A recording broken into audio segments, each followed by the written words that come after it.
I wonder when the theme song was invented and why people felt the need to start programs with a song. Why can't the program just start? Why must there be a song? Is this important? My name's Mischke, by the way. Why a theme song? It doesn't really make any sense.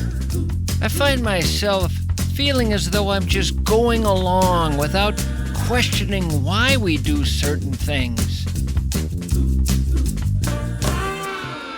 When I visit someone in my neighborhood, knock on their door, when they answer, I don't first sing a song, I get to it. I get to my reason for showing up.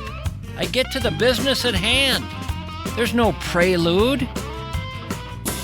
What if we sang before we did everything? Well, wait a minute. Would that be so bad?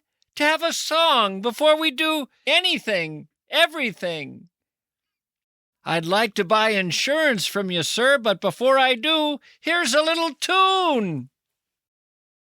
Hi there, officer. I realize you have to arrest me, but how about a song first? Hey, how you people doing on your last-minute gift buying? I read quite a bit in the last couple days about last-minute gift buying.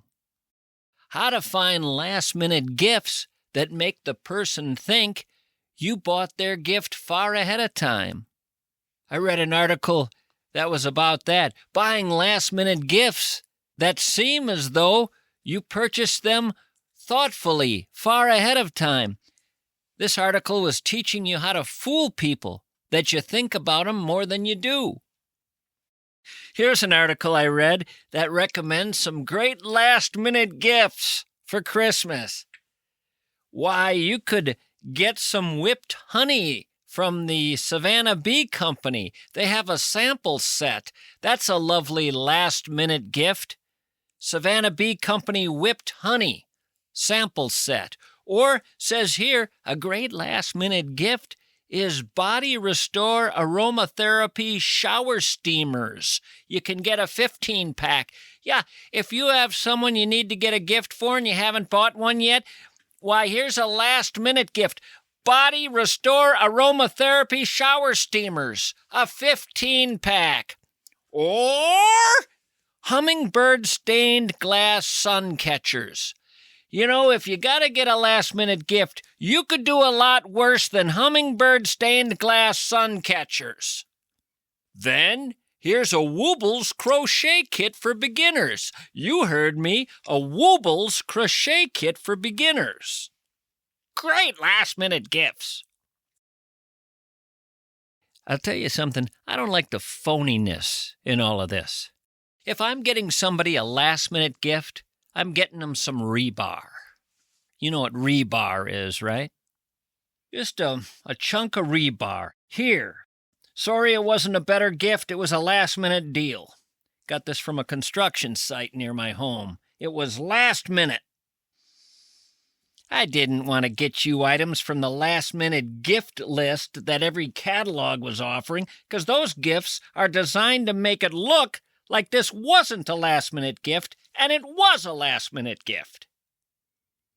Buying from that last-minute gift list would be perpetuating a lie. The idea that I thought of you all month long when I didn't think of you much at all this month. You're a last-minute thought, and evidence of that is that I have brought you rebar for a Christmas gift. Something few have ever given because it reveals so little thought. But the reality is, I don't think about you a whole lot. I do at Christmas time just because I get guilted into it by the other relatives. They say we're supposed to show thoughtfulness and be in the spirit of giving, and I am trying to do that. And I did just give there. I gave. You've got it, the rebar. Done. Finito. You consider it a useless gift, don't you? But you're wrong there. You would be wrong to call it useless.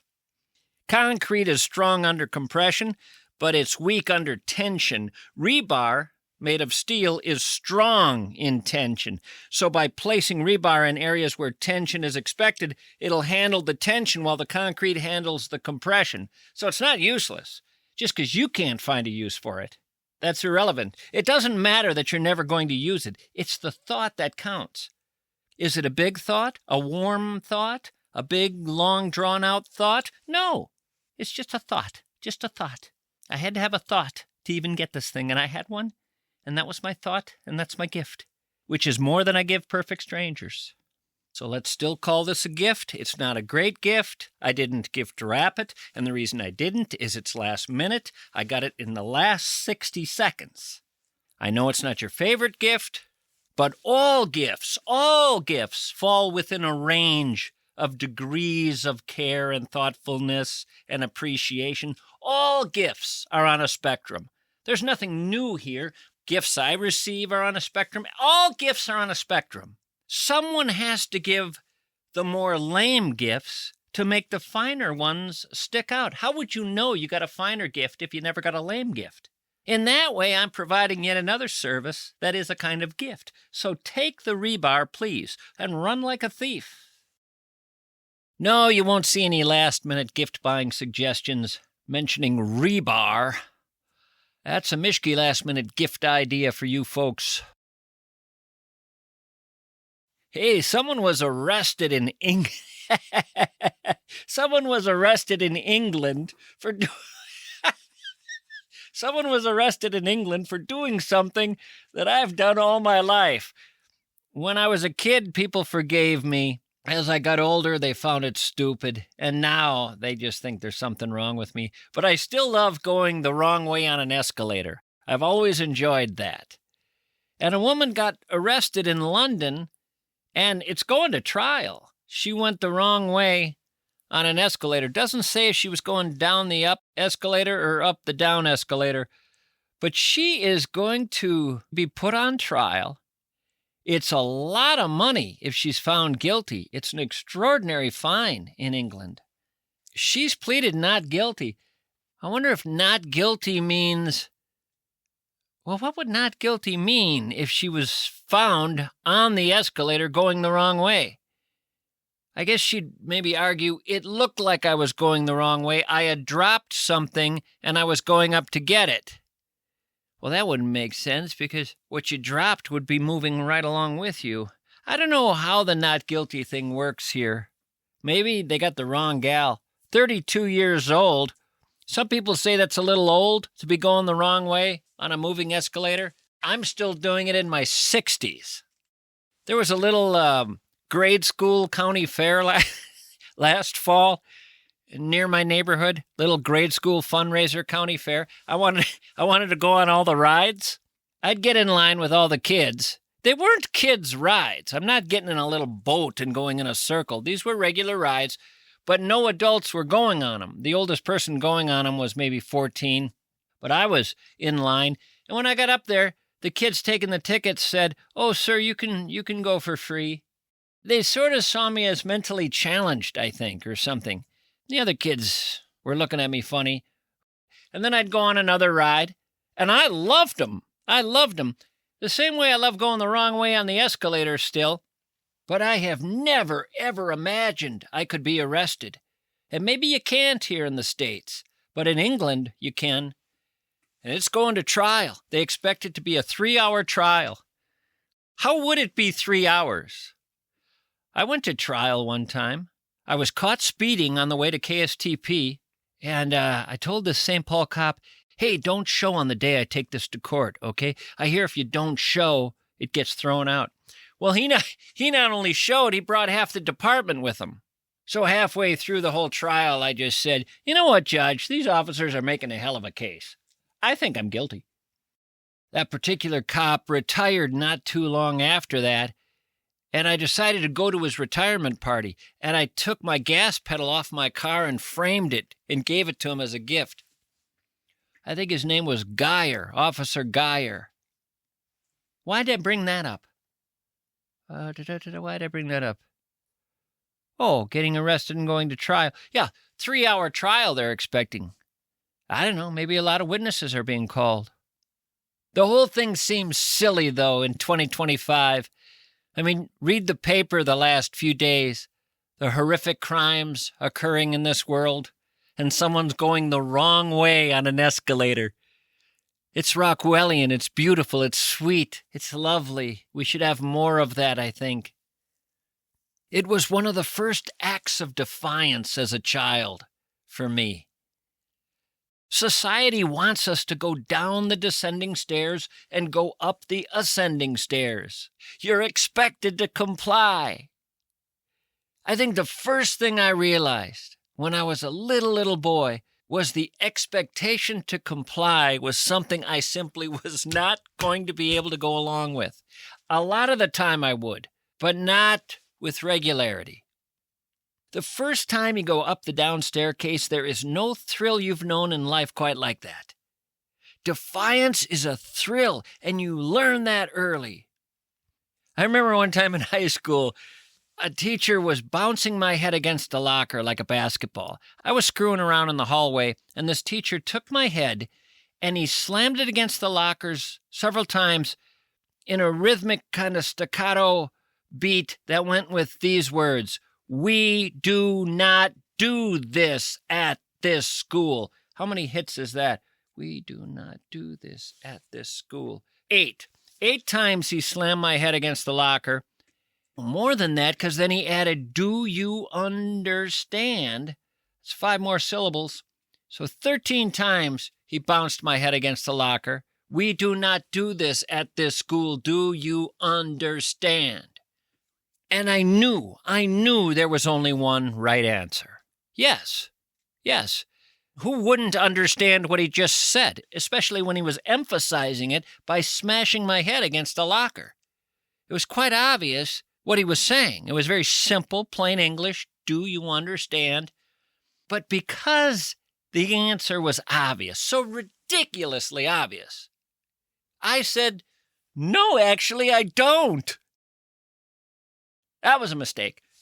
He began to play basketball with my head again. We do not do this at this school. Do you understand? 13 more bounces of my head against the lockers.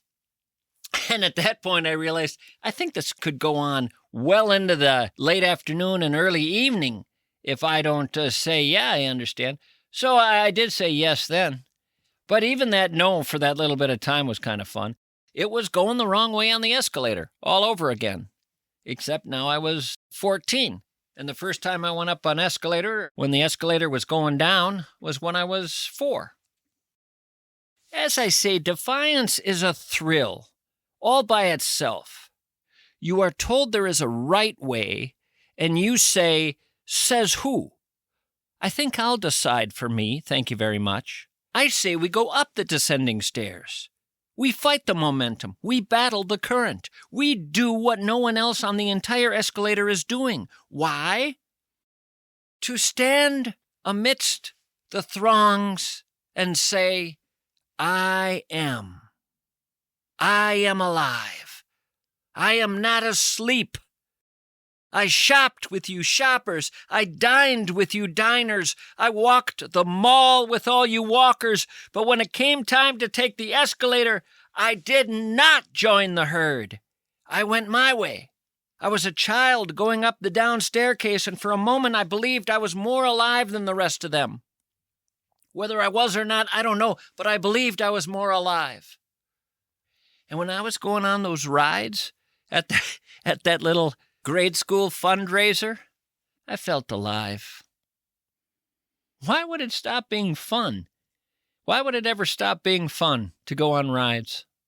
The only thing that ever hits me and worries me a little bit when I go on rides is I've been going on them for so many years, I'm due for one of those tragic accidents that happen every now and then. The same way you feel you're due after a certain number of plane rides. I mean, sooner or later, if you kept doing it, your plane would crash. And sooner or later, I figure with these rides, one's going to break, and I'll be sent flying into some cottonwood trees or something. That's the only thing I think of. I never think the ride isn't going to be fun. I'll let you in on a little secret. I still think a swing is fun. I still get that little feeling in my stomach on a regular swing set. There's got to be something that's not fun anymore that was once fun. Let me think. A wheelo. A wheelo is not fun anymore for me. When I first got one as a kid, I thought, this is pretty cool. This will get me by all summer for entertainment. That wouldn't do it now. I'm not certain how it ever did, but it did originally. By the way, what was the story behind the wheelo? Do you guys know what I'm talking about? The wheelo? You got to be old, obviously, but it was a toy. Everybody loved them when I was a kid. Everybody loved wheelos. Actually, while I'm on the subject, that may be a decent last-minute gift idea. When you've got a wheelo, what have you got? A super magnetic mystery top. Wheelo, wheelo, spinning around, over and under and up and down. It's a super kid's contraption that's a lot of fun. If your daddy sees it, then he'll want one. Twirling and swirling above and below, you'll never believe what a wheelo can do. When you've got a wheelo, what have you got? A super magnetic mystery top. Wheelo. Another great toy by Tarko.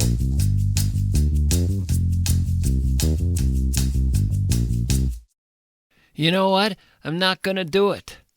I'm not going to tell you about 0% financing. I'm not going to yell at you about sales events in all capital letters. I'm not going to pretend a car dealership is Disney World. Because here's the truth. You're going to buy a car from someone eventually. And when you do, wouldn't it be nice if they just, treated you well? That's what Fury Motors has been doing since '63, just treating people well. 62 years of deciding they're just not going to be jerks. They're going to treat people well, which somehow makes them the highest-rated dealership for customer satisfaction in the entire car industry. They've got Chrysler, they've got Dodge, they've got Jeep in South St. Paul and Stillwater. They got brand-new Fords in Waconia. They got new Buicks and GMCs in Forest Lake. But honestly, every single location does it the Fury way, which is just a fancy term for we're not going to make you hate yourself for walking onto a car lot. They have every make and model of used cars, too. But they're not going to waste any more of your time with this ad. They just want you to remember Fury. Here's what North American Banking Company knows that the big national banks don't. They know that the lake means exactly one thing to you, and it's not something you have to explain. They know what happened to foot traffic downtown after they rerouted the buses. They know why your restaurant does twice the business during the state fair weeks. They know if the Twins make the playoffs, you're going to need a little flexibility on that payment schedule because every one of your employees called in sick. They know your kid's soccer coach. They financed his bakery 3 years ago. They know that pothole on Chicago Avenue has been there since March. And it isn't just annoying, it's costing your delivery business money in suspension repairs. The national banks, they know your credit score. They know your account balance. They know algorithms and quarterly projections, but they don't know here. They can't. Their people are in Charlotte and Dallas and Phoenix, and there's nothing wrong with Charlotte, Dallas, or Phoenix. But it's not here. North American Banking Company, they're not just a bank. They're your neighbor who happens to be really good at banking. North American Banking Company. Member FDIC, Equal Housing Lender.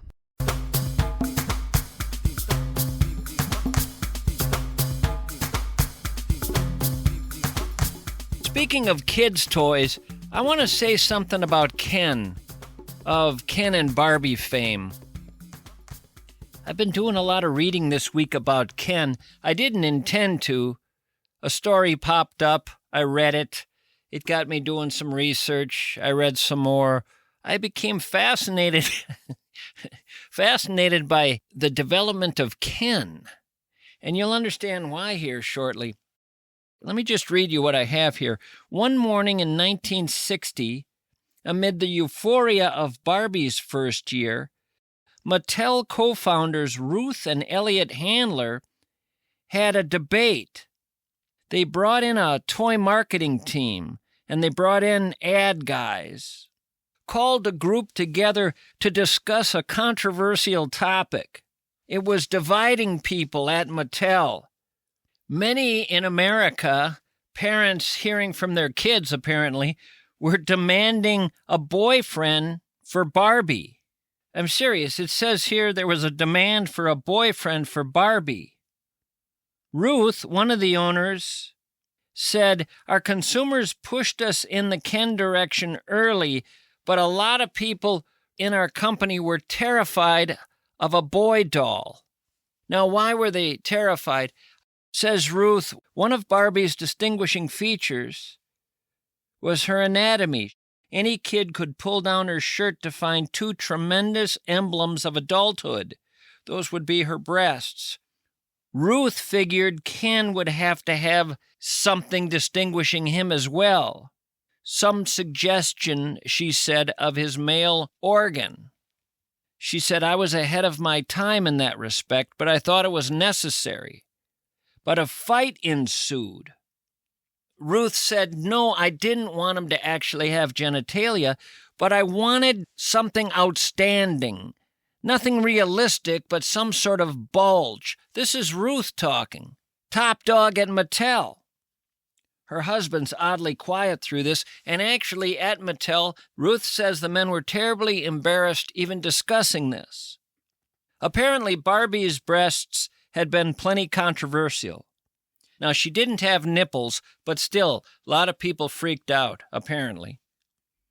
But the Ken question, when it came to his anatomy, just about tore the company apart, she says. Ruth says she found allies with other women in the company, but it was a male-dominated company. Some women wanted Ken to have a bulge, others used the term bump. When the sculptors of Ken made the first model, and it was identical to Barbie below the waist, women at Mattel flipped out and voted it down. No way.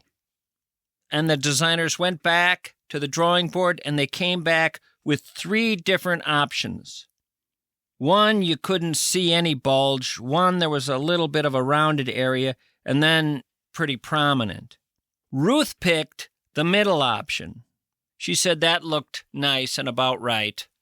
The men were just flipping out, she says. They argued for just painting on a permanent swimsuit. I'm serious here. The men wanted to paint a permanent swimsuit on Ken. And you know what Ruth said? She said, "No way, guys. You know what's going to happen? Every little girl in this country is going to scratch the paint off to see what's under that swimsuit." Well, anyway, it was going to have that little bulge until the molds went off to Japan for manufacturing and people realized how much more expensive it was going to be. I know this sounds weird, but adding a bulge to Ken was $1.50 more plastic per doll. That was too much money, apparently, and they decided, to hell with it. We'll go back to making them look just like Barbie below the waist.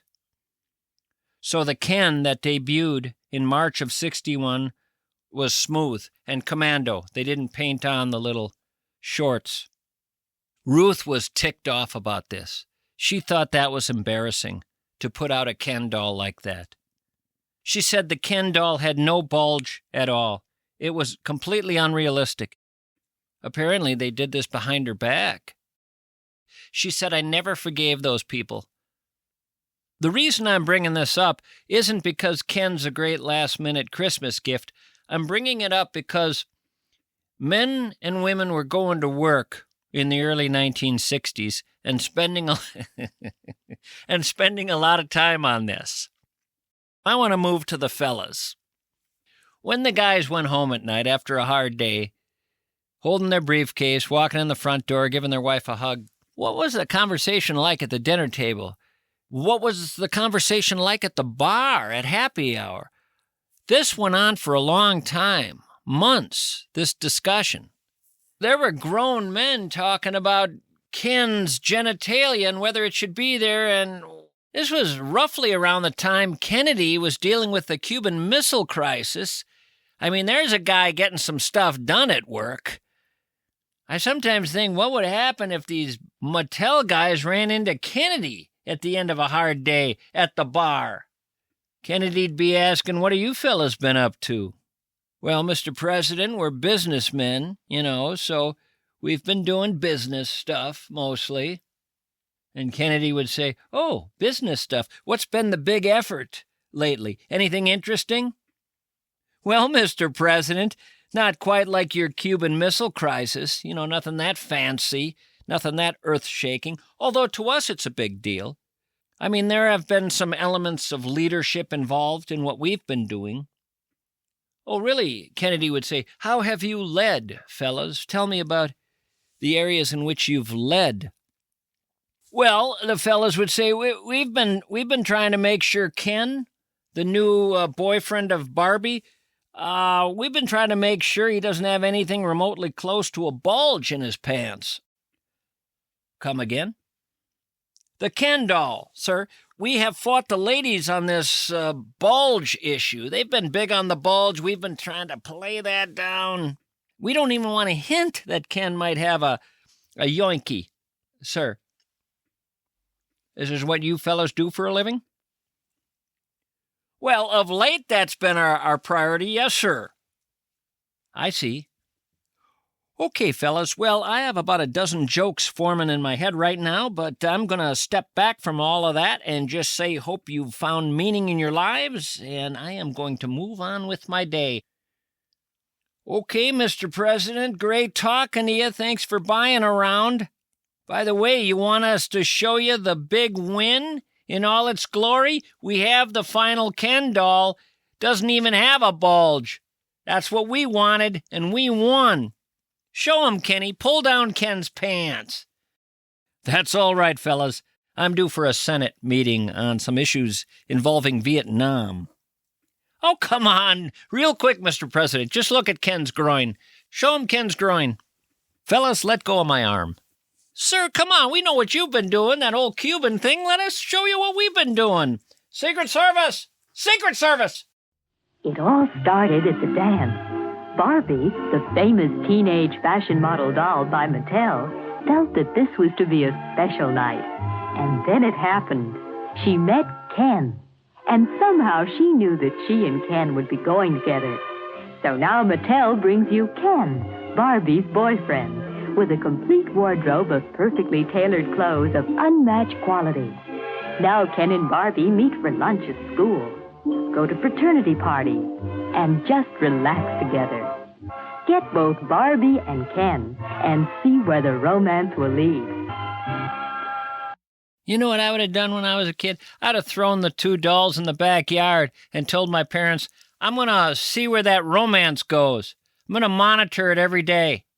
Before school, I'm going to run out in the backyard, see if anything's happening. I'll monitor that romance." Because the way the ad reads, I'm not creating the romance. It already exists. And it's going somewhere, and I can monitor that. I can kind of see where it goes. Maybe you got to stick them in water.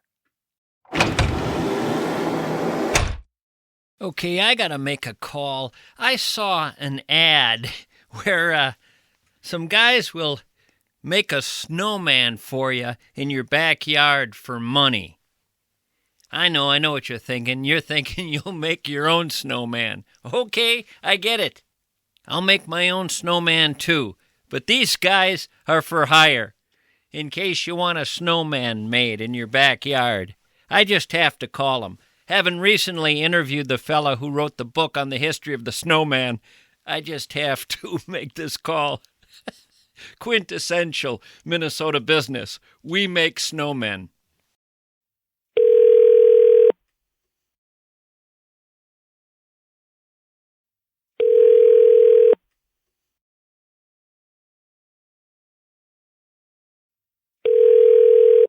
Hello, this is Evan. Hey, Evan, it's Mischke. How you doing? Doing good. How about you? All right.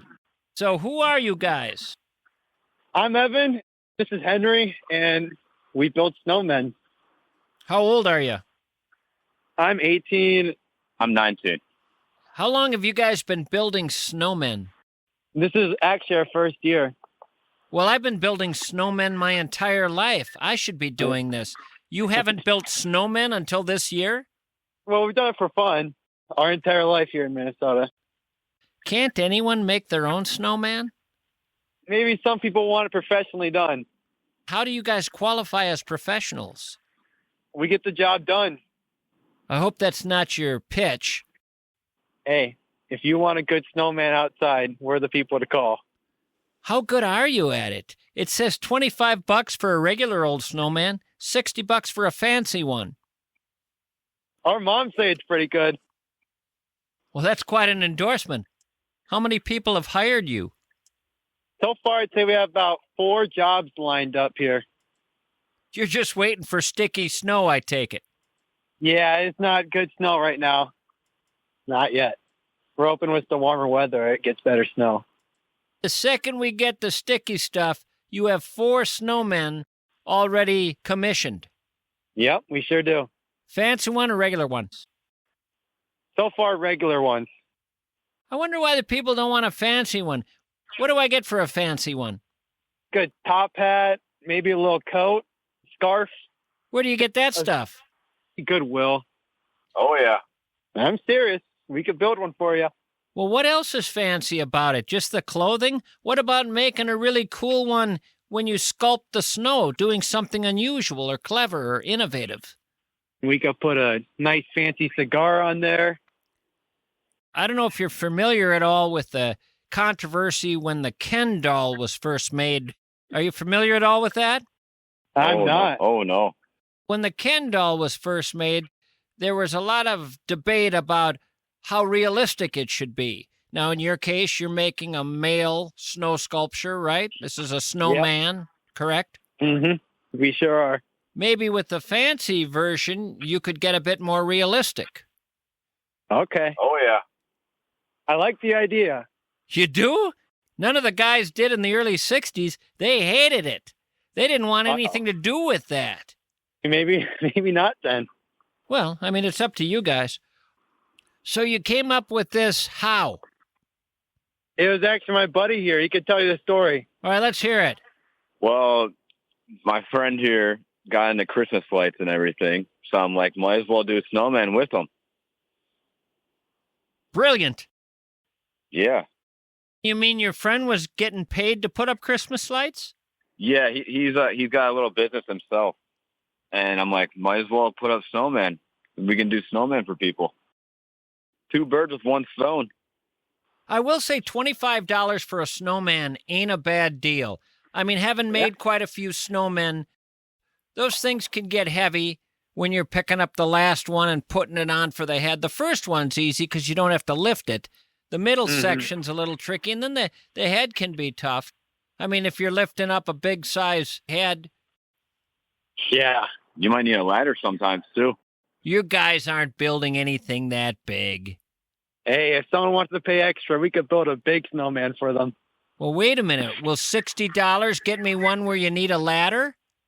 Sure. We could build like a 7-foot snowman. Well, I might be paying you now. I didn't know we were going there. If you're doing that, suddenly it's getting more interesting to me. Yeah. Whatever gets the jobs. 7-footer? We could try. We need that ladder, but we could try. I think we were able to. What about the clothing for a 7-footer? That's going to get tricky. Oh, we're going to run into some problems there. You guys haven't done a single snowman yet. Not yet. But people are lining up already, and you've never done this before in your life. We built some in our yard. Were you any good at it, though? I mean, everybody can make a snowman. A 5-year-old can make a snowman. I mean, is there anything about your skills that's different from the average person? It looks great. I mean, symmetrical. Tell me how you build the ideal snowman. Rub it down, get it all smooth and stuff. Get a nice big carrot. Make sure it's all symmetrical. Get a nice top hat. All the good stuff. What about for the face? You know, the classic snowman look. Well, what is the classic snowman look? Carrot nose. Frosty the Snowman's a good representation of it. Well, wait a minute. Beyond the carrot, if this is a classic face, give me the other ingredients. Okay, fine. We'll do a carrot, button eyes, and button mouth. I think a couple of pieces of coal are typically used, are they not? Ooh, I guess you're right, actually, now that I think of it. We'll get some cool eyes on there. You guys want to give out your phone number? Sure. Go ahead and give it out. Maybe you'll get some business. The phone number is 651-279-1951. You guys are going to be in trouble when the next sticky snowfall comes because you're going to be inundated with work. You have other things you do, right, with your lives? Yeah, we have normal day jobs, and we also snow shovel. I mean, I have a Christmas lights business. It gets pretty busy around this time of year. If you think of it, text me some pictures of your snowmen when you make them. Oh, I will. I'll make sure to do that. I admire your ingenuity. Thank you very much. All the best. I hope you get some calls. I hope so, too. Glad you were able to take time to visit with me. Thank you very much for having us on. You guys take care now. Thank you very much. See you. Bye-bye. There's a news story out there right now that just drives home the value of the Wellshire Memory Care Center in Medina and Bloomington. Fox 9 News locally has been doing an investigative piece that is just powerfully disturbing. This is happening in assisted living facilities, senior living facilities. They're repeatedly calling 911 after refusing to pick up fallen elderly residents. The no-touch and no-lift policies are because of workmen's compensation fears if the people lifting injure their backs. A tragic case recently resulted in one elderly person dying because they were compressed where they fell over and they suffocated. People stood around and said, "Don't lift him, don't touch him. We have a don't lift rule." And because they didn't lift him, this person died. This would never, ever, ever happen at the Wellshire.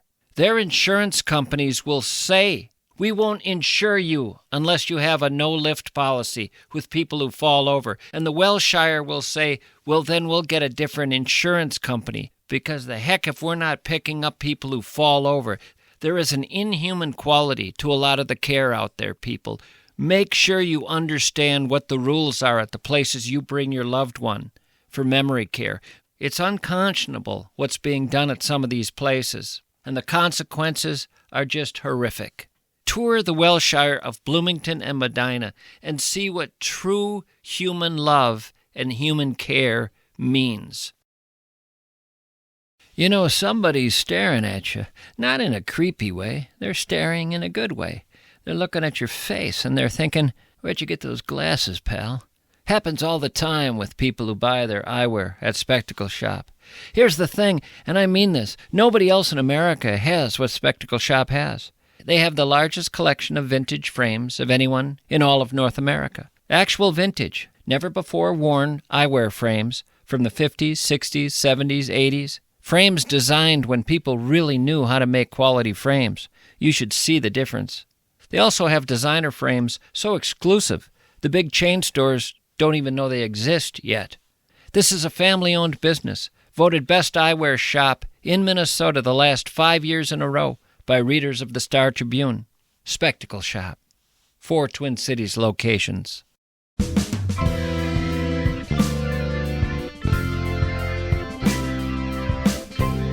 All right, time to make a listener call.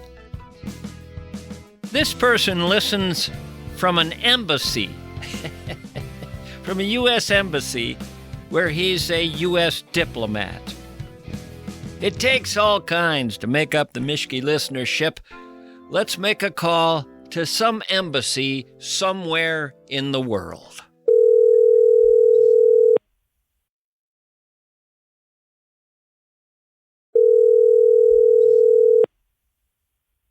Hello? Nathan? Hey! Where the hell are you? Out here all the way in Angola, Luanda, Angola. I knew eventually if I did this radio podcasting stuff long enough, I'd put in a call to Angola. Well, you got me. I know absolutely nothing about Angola. You go South Africa at the very bottom there, and then you stick to the west coast, and you got Namibia above that, and then Angola is above Namibia. And it's a Portuguese-speaking country, colonized by the Portuguese who are here for 500-600 years. And then after the Carnation Revolution, they call it in Portugal, in 1974, the Portuguese left Angola. Is there a language called Angolan? There's no language called Angolan. You have various tribes here. They have their own tribal languages. Now, one thing that's kind of sad, though, is a lot of them have lost that. The Angolans, now they're trying to bring back the ethnic languages in their schools and whatnot. So most of them speak Portuguese at home. They have Portuguese names. And so coming here, I was kind of interested in that legacy, and I'm really surprised since I got here. I actually came here from Portugal. I was in Portugal for 2 years before this, and there really doesn't seem to be any animosity at all towards Portugal. They keep a lot of the cultures, the traditions that the Portuguese introduced, and even support the main Portuguese soccer clubs. No animosity whatsoever, it seems. Is life good there for you? I can't complain. Life is good. Right now, it's our summer down here, and it's about 80 degrees Fahrenheit. Beautiful beaches, palm trees. I go back and forth to work. I got a shuttle driver that picks me up. And right now, me and the family, we're in a nice gated community. Wait a minute. The government puts us up in a decent house. 80 degrees, palm trees and beaches. Yep. You have a chauffeur taking you to and from work, and you live in a gated community. And the best we get out of you is, can't complain. I've only been here 4 months. And you are doing what for a living? What is your job? I'm the guy you want to see if you're in a foreign country and you get arrested, you get robbed, you end up in prison. I'm the main go-to for an American that needs any sort of assistance or has an emergency in country. I'm the guy. In the 4 months you've been there, has there been an American dealing with an emergency? I got to be careful because I don't like to talk too much about what happened recently, but I could tell you about a time I worked in Thailand. That was my first post. Be okay if I told you I got a lot of good Thailand stories, and it's not so recent. Let's go with Thailand. So I'm in my office, and I get a call from the Thai immigration police at the airport. I say, this is Nathan from the United States Embassy, and they go, hey, Nathan, we have an American here, and he overstayed his visa, and he won't pay his fee. And I say, well, how much does he owe? And they say, it's $40. And so I'm like, $40, okay, put him on the phone. So a guy gets on the phone, and I go to him, hey, sir, I heard you're having some issues. And he said, I didn't overstay my visa. And he's going on. He's worked up, right? And so I say, well, sir, here's the deal. You can either pay the $40 or you can fight for your day in court. And what that's going to mean is you're going to spend 3 months in Thai jail while you wait your court date. Keep in mind, this is during the time of COVID. So I said, you're a grown adult. I can't make you do anything. It's either pay the $40 or go to Thai jail while you wait your court date. And he says, I'm not paying anything. He gives the phone back to the Thai police, and I say, hey, sorry, he's not going to pay. They hang up. All right. So about a week goes by, and I get a call, and it's from the jail. And they say, really, we're giving this guy a second chance. Can you talk to him again? And so they put him on the phone, and I'm like, sir, you're really not going to pay $40? And he said, no, Nathan, I don't believe I'm going to be here for 3 months. They're bluffing, and I'm going to call their bluff, and I'm going to be out of here by the end of the week. And I say, sir, you're not. I've been working this job for a while. You're looking at 3 months, and I don't know what you know about Thai prisons or Thai jails, but that's not going to be a good 3 months of your life. And he says, nope, Nathan, I know you're trying to help me, but I know what I'm talking about. I'm going to be out of here by the end of the week. So I say, all right, sir. And, we go our separate ways. So as I mentioned, my job was going to the prisons and visiting the Americans. And he was tougher than I thought because during the daytime, they'd put about 100 people out on a basketball court with fences all around them. And they'd just kind of be sitting there in the sun. And then for sustenance, they'd give you basically rice and maybe a little bit of fish and not a lot to eat. And you'd be sleeping on concrete floors, usually in a cell with 4 or 5 or 6 other guys. So, I mean, don't ask me after that time why he was still so optimistic, but he was going to stick it out. Then what happens? About a month later, I get a call, and it says, hey, Nathan, this is the prison. Unfortunately, that American, he had COVID, and he's now in critical condition on a ventilator. And so I do my thing, and I go, do everything you can to save him, and they did. But the guy ended up passing away, right? Because now my job is to track down his next of kin I found out as well that this gentleman actually had a secret Thai family as well in Thailand that nobody back stateside knew about. And so I had to break the news to them there. And then I'm walking them down what actually happened. I'm thinking to myself, don't ask how much that fine was. That's kind of an extreme example of what my day-to-day job entails here in the Foreign Service. Wow. How long you think you're going to do that job? I want to get back to Minnesota. I'm from Cannon Falls there, and so... Cannon Falls! My family and friends.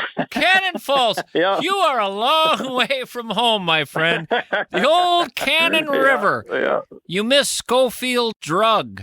Yeah, Schofield was there forever, and yeah, I miss Schofield Drug, that's for sure. The old man's boy was my buddy and roommate up at St. John's when I was in college.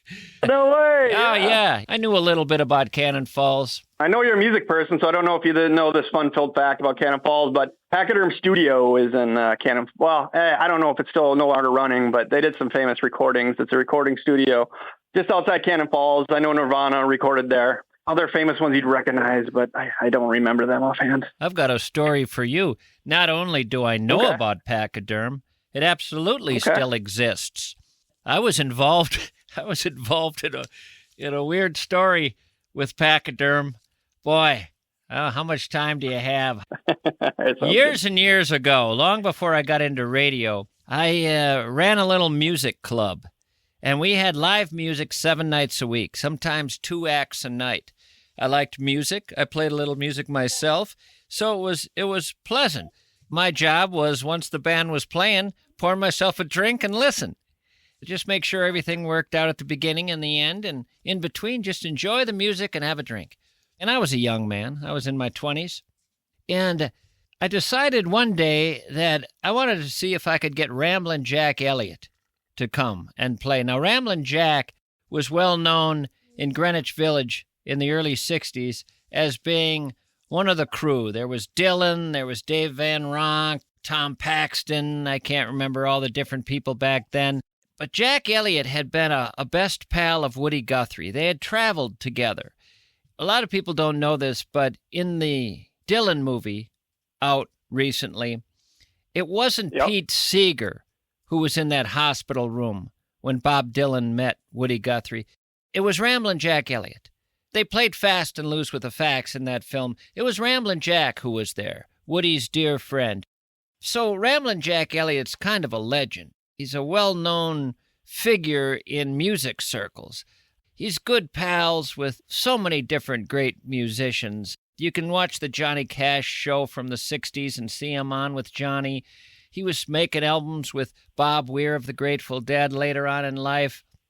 And he knew everybody, buddies with Willie Nelson, and just one of these guys who knew everybody and had been everywhere. And I wanted to have him on my stage. So I called him up. I got a hold of him in California, and I asked what he needed in the way of money. And then I divided it up and figured out what I had to charge for tickets. I divided up how many seats I had, and of course I'd have to cover the plane fare, and I'd have to put him up at my house, which I was happy to do. And I wanted him to show up on Woody's birthday, Woody Guthrie's birthday, the 14th of July. Nice. And I wanted him to read from Bound for Glory, Woody's great book, and then I wanted him to talk about Woody, and then I wanted him to play. And I was going to pay him whatever he needed for that. So he came out. And it was kind of a big deal. A lot of people called me up from around town and said, "You got Jack Elliott coming?" One of the guys who called me was Bob Feldman, a record producer. And he knew that Jack Elliott hadn't made a record in decades. And he thought maybe he could get Jack to make a record while he's in town. Well, Jack didn't trust record producers. He didn't trust anyone in the record industry. They had apparently screwed him over time and time again. So Bob Feldman asked me if I would talk Jack into making an album. I kind of knew Bob, and he said, "Vouch for me, Mischke. Tell him what a great guy I am." Well, Jack was staying at my house, and one morning I decided to invite Bob over, and we all sat around the breakfast table and talked. Lo and behold, Jack decides, "Sure, Mischke, you're vouching for him? Seems like a good guy. Okay, let's do it. I'll do an album with this guy." So we ended up driving down to Pachyderm Studios. It was a strange night. I was with Jack in the studio, and I was the only one with him there. And he wanted me to stay because he said I prefer to play to an audience. I don't want to just look through the glass at the engineer. I want to play to somebody. There were no other chairs in the room. He was on the only chair, so I sat on the floor in front of him, and he proceeded to play. Now, Pachyderm has all these windows that look out on the woods, and it's lovely when the sun is up, even when the sun is setting. But after the sun goes down, if you don't turn on any lights, it's pitch black in there. Jack didn't want any lights on. So as he played and the time went by, it got darker and darker. Pretty soon we were in a pitch black room. And I'm sitting on the floor in front of him, and he's running through these songs. And I'm just saying to myself, this is odd. It's wonderful, but it's odd. I should also mention there was some tequila going into him and a fair amount of marijuana. Bob was a little worried that the tequila and the marijuana might be messing with the quality. Bob was paying him money, whether he produced the record or not, so Jack was getting the money either way. But Bob wasn't necessarily getting the recording he wanted either way. Anyway, when it was all said and done, Bob wasn't wildly enamored with the product, and it sat on a shelf at Red House Records. And time went by. One day, a few years later, I get a call from Bob, and he's telling me, I'm thanking you in the, what do you call it? Not the credits of the album, in the acknowledgments? I don't know what you call it, where you thank people. He says, I'm thanking you. Right. And I said, what do you mean? He says, well, I decided to finally put it out. It won the Grammy for Best Folk Album of the Year. No way, at Pachyderm, and you were there for the dark recording? It won the damn Grammy. And you were there, and it was also in Cannon Falls. I was there, Cannon Falls was there, tequila was there, marijuana was there, darkness was there, Jack Elliott was there.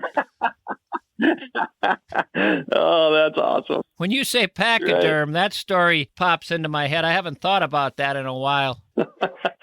Now I have a story to tell the locals when I'm back in Cannon Falls. Now they always like to hear the stories like that, because I haven't heard that one told around town before, so they'll get a kick out of that for sure. The album is called South Coast. Here's the other crazy thing. I mentioned Bob Schofield, my St. John's roommate. Mm-hmm. Yeah. My other St. John's roommate. After the recording, Bob says to me, I should get some photos of Jack in case we end up doing the album. Do you know any photographers? And I said, you don't? And he said, well, Jack's leaving tomorrow. I got to get someone now. I don't know anybody who could do it last minute. So I called my buddy, my other roommate from St. John's, and he said, yeah, I'll take the photos. So his photos are the photos for the album. Oh, what? No way. Yeah.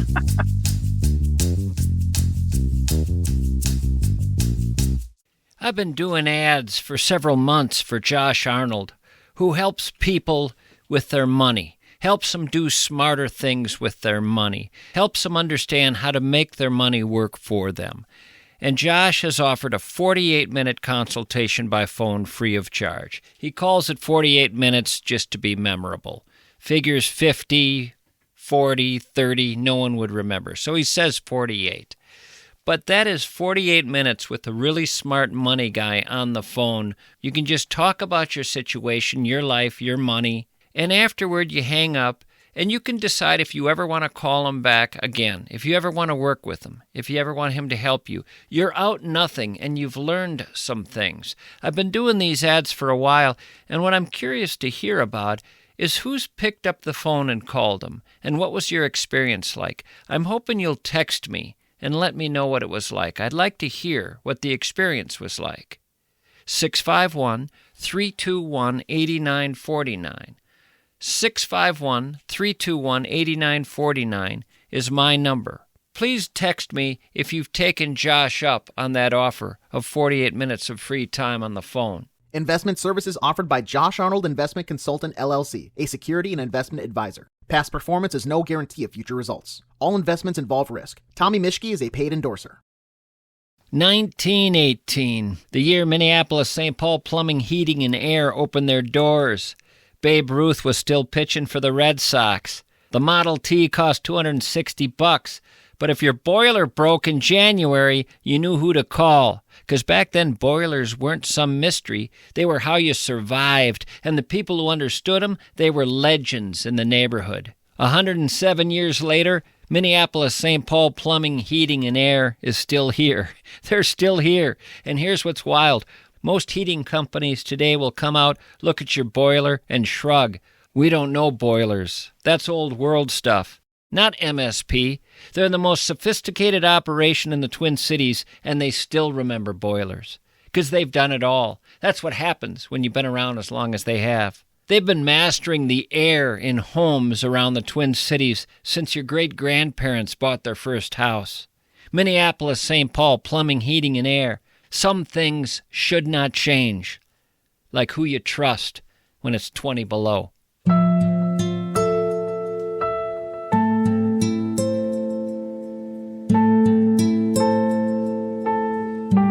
Now, speaking of stories, may we go back to 2009. I was working for City Pages. I was a columnist, and I was doing a podcast for them. You get a hold of me then about your grandpa, right? Yeah, for sure. I'd always been a big fan since college, so I started listening to you in, about 2000. I went to Augsburg there in Minneapolis and started in 99, so became a big fan of yours there and always followed. So you went to City Pages. I was continuing listening, and I thought, hey, I bet Grandpa might be a good interview with his story, and so I reached out to you. And you told me the story of your grandpa, and I said, damn right, I'd like to talk to that fella. So you told me about your grandpa, and it was a lovely story, and I think people should hear some of it. So I'm going to play it. Here's a little bit of Nathan's grandpa. Hello. This is Mischke calling from St. Paul, Minneapolis. Oh, hello. How are you doing? Real good. Do you have is it a whiskey or bourbon you were going to have handy for this call? I'm a brandy man. Brandy. I know that this is not something you normally like to do, so I appreciate you spending a few minutes with me. I just am intrigued by what occurred in your life so many years ago now, a story you're probably sick of telling, but could you pass along to the folks what happened that fateful day? Yeah, I guess so. I got married at 18 years old in 1955, and I broke my leg in 1956. A tree got me in the woods. And so I was not able to go back to the woods. And in January of 1957, I was driving a truck, taking a load of lumber to St. Paul. And I met a cattle truck, and as we met, the roof blew off this cattle truck, landed on the fender of my truck, and 2x4 come through the cowling under the dash, went through me, through the seat behind me, and hit the back of the cab. Now, number one, the hope is that you passed out immediately. No. Ouch. The second thing is, I know when the body has extreme shock, it can kind of shut down some of the pain sensations. Was that the case here? That's pretty much the case. I pulled the truck over to the side of the road, and I looked down and seen this 2x4 stuck against my belly, and I didn't have a tremendous pain, more of a sick feeling. So I tried to pull this thing out. Well, I didn't think it was in me right away.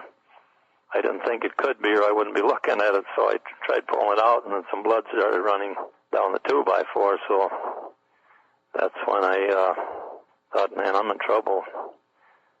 No one seemed to come to help me. The guy that driving the other truck, he started picking up debris off the highway, and I tried flickering the lights of the car coming, and then the wiring started to burn in the truck, so I made sure everything was shut off.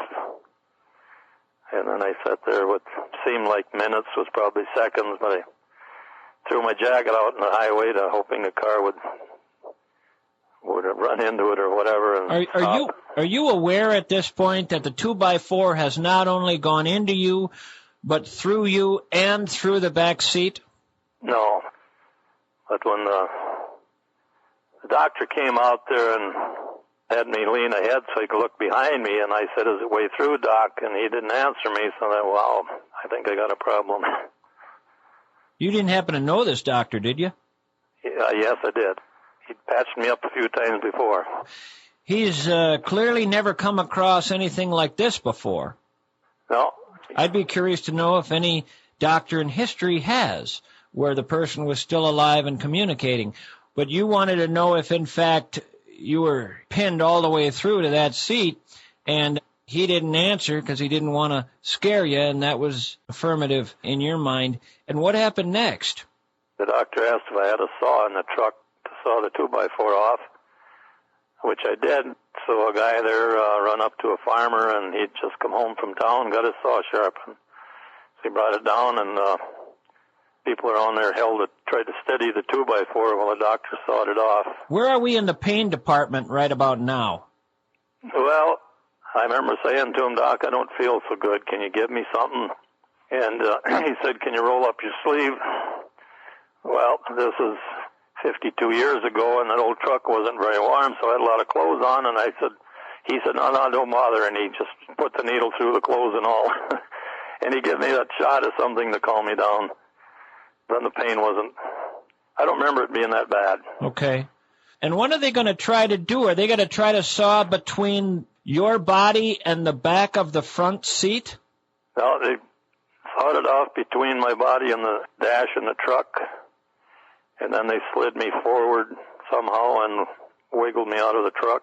Wait a minute, how could they wiggle you out? Isn't it still pinning you to the seat? Yeah, well, they had to wiggle me ahead to get after they sawed the 2x4 off, that they took the piece that was still sticking under the dash. They pulled that out so they could slide me ahead. And then when they got the 2x4 out of the seat, then they turned me, and there's a little bit in there I don't remember too good, just how they got me on the stretcher, or where that other end was sticking on the stretcher, where they cut a hole in the stretcher or not, I don't know. So at this point, the 2x4 is still through you, but it's a smaller piece of wood at this point, allowing them to move you. Right, yes. Had anybody up till now said anything along the lines of, good God, or what the hell? The first guy that stopped, he come walking across the highway, and he was saying, what's the matter? And I said, I got a 2x4 in my gut. He couldn't hear me. He walked up to the truck. He said, what's the matter? I said, I got a 2x4 in my gut. And he opened the door, and the poor guy turned white as snow. And first thing he said is, are you Catholic? I'll get a priest. And that doctor thought he was going to have to give you bad news. Nothing worse than hearing that. That was pre-Vatican II, when the priest was just coming for last rites, not to help you get better when you're sick. I was able to answer him. I said, no, I want a doctor. And, yeah, let's do that first. He said, oh, I'll go to Hampton and get a doctor. And I said, no, Cannon Falls. I don't know if you know the area down here, but Hampton didn't have a doctor. And so he went into Cannon Falls, or he went someplace and contacted a doctor. And it was kind of handy in them days. The ambulance and the hearse was the same machine, so if I didn't make it, I was already in the hearse. Hopefully it looked more like an ambulance, though. Yeah. When you got to the hospital, how confident were you that because you were not dead already, that this was something you could survive? I really wondered. We drove by my house on the way to Rochester, and I seen that house, and I remember going through my mind, will I ever see that again? But then when we got to the hospital, they had called ahead that we were coming, and two guys come out and grabbed the stretcher, and they're taking me in. They had a blanket over me, and I suppose they thought it was my knee, but as we're going in the door, the 2x4 caught the side of the door. Oh. That one just about put me unconscious. I got in a room, emergency room there, and the last thing I remembered was the two nurses standing there and asked if I cared if they cut my clothes off. And I said, no, I don't care, go ahead. The scissors come up each leg, and they folded my clothes off from me. Did you then wake up with the 2x4 completely out of you? Yep. How did it avoid, or didn't it, major organs, your spine, things like that? It went right through the sacrum, that wider plate in the bottom of your backbone there. It poked a hole in that, and it ripped the top off my bladder, and they took out some intestines, a few feet of intestines. But they patched all that up, and I had a colostomy for a few weeks, and I had a catheter going right into the bladder for several weeks. Did this make the newspapers? It sure did. Some friends that I was going to join the Army with said they read it in the military paper over in Korea. What? So it must have hit the news pretty good. Yeah, it sure must have. Of course, that was the end of the Army career, I suppose. Yeah, right. After that, I did get called to the draft, but I took it down to the doctor, and he said, no, they don't want you. He said, I'll take care of that. Did they just throw the board away, by the way, afterwards, or? I asked if I could see it or have it, and the answer I got was it's in the hands of the Mayo Clinic attorneys. And so I don't have the part that was actually in me, but I do have the part that was cut away. Yeah. Wow. Still have that. Now, what did they say, or did they, was the reason somehow you got lucky, even though it's very difficult to see how there's luck involved in this other than bad luck. But what did they say? Did they say inch either way, you're a goner? I mean, what did they say about how you were fortunate here? Well, one of the things was in high school I got playing football, I got ruptured, and they did say that because of that surgery I had for the rupture, there's two, I don't know the name for them, that go down. Because of that operation, these two nerves were separated, and the 2x4 went between them. Had it severed either one, I would have been paralyzed from the waist and down. Wow. What they told the family when I got out of surgery was if I made it, the most serious thing was infection, because this 2x4 was full of rusty nails and cow shit and whatever. So now you get to say, I not only had a 2x4 go through my body, a 2x4 with rusty nails and cow shit. That adds to the story, if you ask me. Yeah, right. Because you get an average Menards 2x4, it's not as bad of a deal fresh off the shelf. So they told you infection was the biggest worry. Right, that's what they told the family, and I think I got probably gallons of penicillin. How long were you in the hospital? 6 weeks in the hospital, and 8 months that I didn't work. Then I started in with some light-duty stuff. How old were you at this time? I was 20 years old when it happened. Good Lord, 20 years old. Welcome to adulthood. Hopefully nothing as bad has happened since then. Nothing that bad. I did have a truck accident where I punctured a lung and broke some ribs and got a hole in my lip, knocked a tooth out.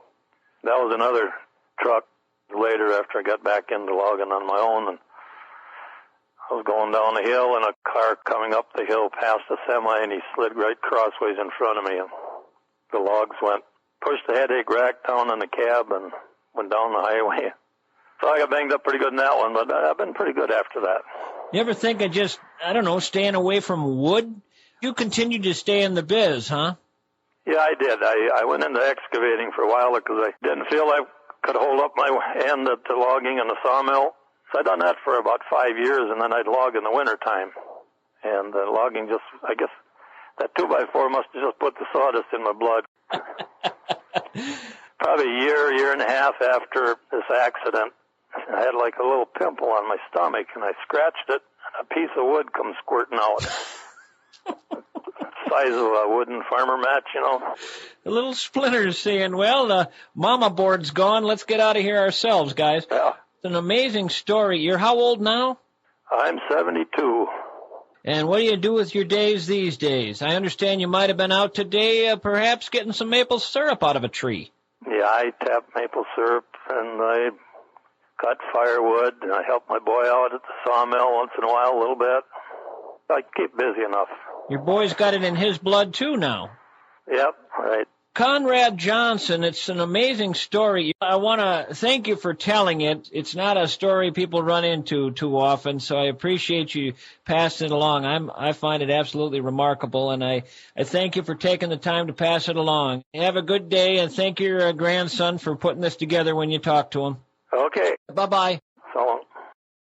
He's still kicking. He's 90 years old, still living at home. He lives in the woods just south of Cannon Falls. He lives deep in the woods there. He's an old logger. And are you telling me I could still, in 2025, drive down to the woods and find that old guy in his 90s living by himself.